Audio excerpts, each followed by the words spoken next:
Olá, boa tarde. Boa tarde.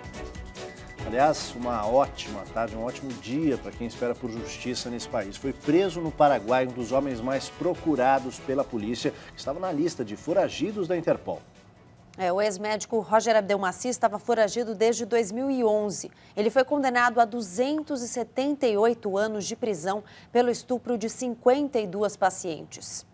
Abdelmaci estava de forma ilegal no Paraguai, foi expulso daquele país, escoltado pela Polícia Federal e está de volta ao país. Repórter Laís Duarte está na sede da Polícia Federal. Boa tarde, Laís. A previsão inicial era que Abdelmaci fosse levado aí para a sede da PF aqui em São Paulo, é isso? Boa tarde, Aldo. Boa tarde para todo mundo. Exatamente isso. A previsão inicial era de que ele chegaria de Foz do Iguaçu direto aqui no prédio da Polícia Federal por volta da 1h da tarde, mas a pedido da própria polícia, essa previsão foi alterada. Ele deve chegar no mesmo horário, mais ou menos 1h da tarde, no aeroporto de Congonhas.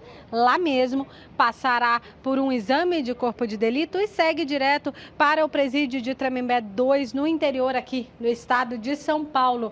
Roger Abdelmaci foi preso numa investigação conjunta da Polícia do Paraguai com a Polícia Federal, depois de 3 anos e 7 meses foragido. Ele foi condenado pelo estupro de 39 mulheres. Vivia em Assunção, no Paraguai, com a mulher e 2 filhos gêmeos de 3 anos. Segundo a polícia, Roger Abdelmaci saiu do Brasil por uma fronteira terrestre. No Paraguai, ele não trabalhava e vivia numa casa de luxo. Foi localizado numa investigação de lavagem de dinheiro em que foi identificada uma rede de pessoas que ajudava o ex-médico. Com o apoio da Polícia Federal Brasileira, agentes da Secretaria Nacional Antidrogas do país vizinho monitoraram o ex-médico por 2 semanas. Ele foi detido durante uma blitz quando passava por uma avenida no centro da cidade e não ofereceu resistência. Referência internacional em reprodução assistida, o ex-médico tinha uma lista de celebridades como clientela e chegava a faturar cerca de R$2 milhões por mês com a clínica de fertilização. As denúncias contra o especialista surgiram em 2008. Ele foi acusado de cometer 52 estupros contra pacientes. Parte dos bebês concebidos com a ajuda da clínica também não seriam filhos biológicos dos clientes. Ele chegou a ser preso em 2009, mas saiu 4 meses depois graças a uma decisão do Supremo Tribunal Federal. Em 2010, teve o registro médico cassado. O médico também está sendo investigado por adulteração genética. Há suspeitas de que ele fertilizava mais óvulos do que o indicado para ter mais sucesso nas inseminações. Aldo. Obrigado, Laís, pelas informações. A gente continua acompanhando esse caso. Ele vai agora para o presídio de segurança máxima. Familiares e vítimas comemoraram nas redes sociais a prisão de Abdelmaci, mas ao lado dessa sensação de justiça fica também a desconfiança. Muitos temem que o ex-médico ainda consiga se livrar da cadeia. A repórter Evelyn Avancini conversa com uma das vítimas. Boa tarde, Evelyn. Oi, Aldo, boa tarde a todos. Nós estamos aqui com a Ivanilde, que é uma das 52 vítimas do médico Roger Abdelmaci. Em 99, a Ivanilde fez o tratamento para engravidar na clínica do Roger Abdelmaci e foi nesse período que ela sofreu abusos sexuais, ao menos 2 nessa fase. Ivanilde, boa tarde. Como foi tudo isso? Quando você percebeu realmente que você estava sofrendo abuso, você estava sedada nesse momento ou não? Não, a primeira vez não. A primeira vez eu não estava sedada. Eu fui até a clínica dirigindo, sozinha. Eu não tinha nem iniciado as dosagens hormonais. Eu estava fazendo um procedimento para início do tratamento.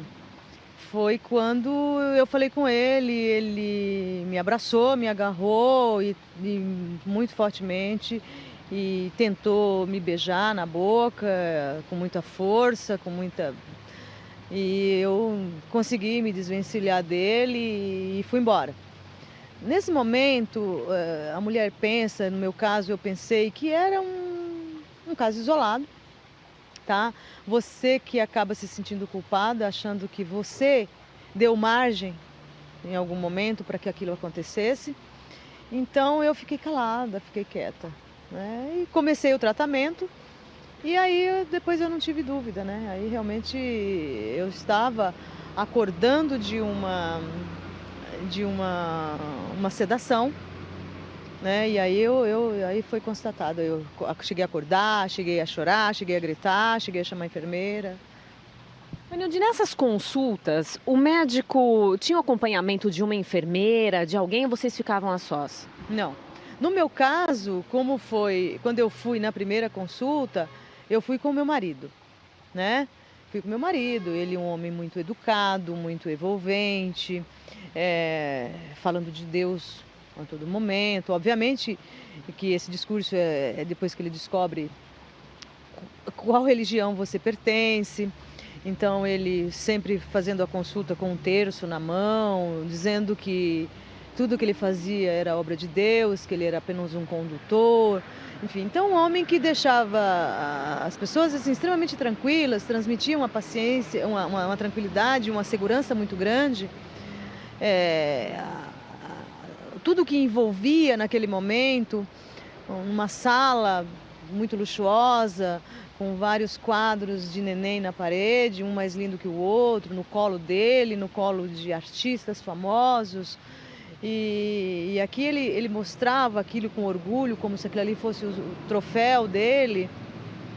E ali, sabe, eu não esqueço nunca que ele segurou nos meus ombros nesse dia da consulta, que eu estava indo embora. Ele olhou nos meus olhos e disse: "Eu vou te dar o filho que você tanto deseja."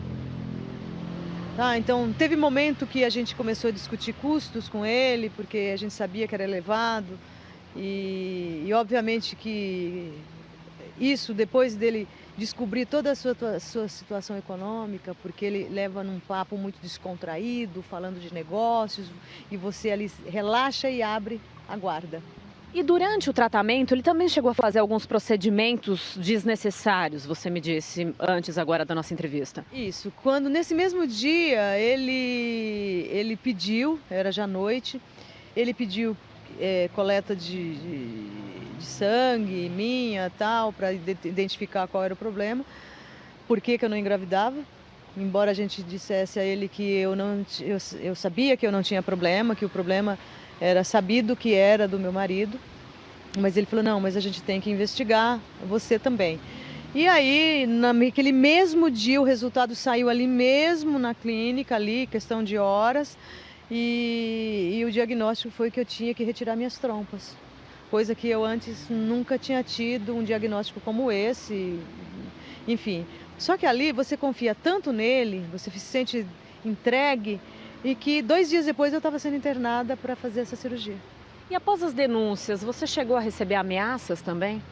Desde o início, lá atrás, eu fui a primeira mulher a denunciar, né? De vir a público, né? Eu comecei a sofrer ameaças por telefone. E aí houve a prisão, houve tudo. E quando a gente começou a colaborar com a polícia agora, com a nossa página, juntamos com as outras vítimas que vieram a público e que a gente começou a receber as denúncias na nossa página, aí nós começamos novamente a ser ameaçadas, entendeu? Ser perseguidas. A gente tem todas as informações de que ele buscava onde nós estávamos morando. Então, nesse tempo, nesse período, a tensão foi muito grande, porque a gente estava vivendo como anônimos, né? Escondidos, sem poder revelar endereço, sabe? Tirando tudo, conta de telefone, do nome, essas coisas, sabe? É um verdadeiro pânico. Como foi conviver com essa história durante todo esse período? E agora, qual é a sensação quando você ficou sabendo que ele realmente foi preso no Paraguai? Veja, conviver com essa história, nós vamos conviver pro resto da vida. Não vai apagar, tá?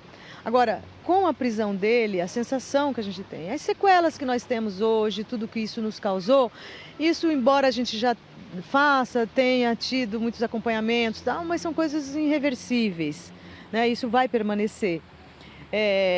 O que a gente sente agora é uma sensação de vitória, tá? De nós vítimas, uma por termos coragem de ter denunciado, segundo por termos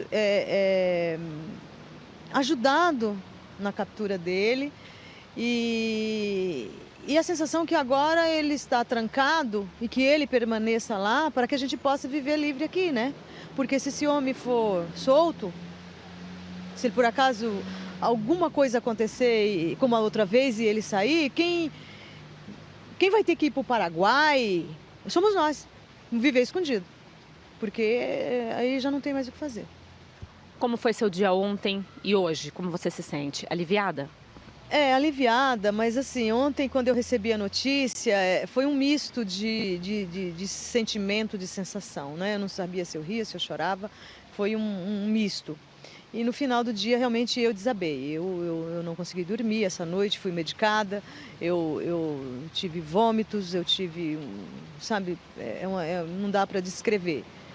Segundo o médico, essa tensão vivida durante todo esse período, quando isso acontece, cada pessoa obviamente reage de uma maneira, eu desabei. Mas eu estou me sentindo vitoriosa por mim, pelas minhas amigas, porque nós criamos nessa luta toda algumas amizades, algumas amigas, que uma consolava a outra, que a gente chorava junto, que a gente lamentava junto, que a gente buscava informação juntas. Então, estou feliz por mim, por elas, pelas vítimas que não vieram a público, que eu sei que está nos assistindo e comemorando junto com a gente, isso eu não tenho dúvidas. Obrigada, Ivanilde, por compartilhar essa história conosco. Aldo, com você. Obrigado, Evelyn. Claro, a gente deixa a nossa solidariedade às vítimas e essa prisão, sem dúvida, contribui para a gente perder um pouco essa sensação de impunidade que a gente tem no país. Vamos mudar de assunto?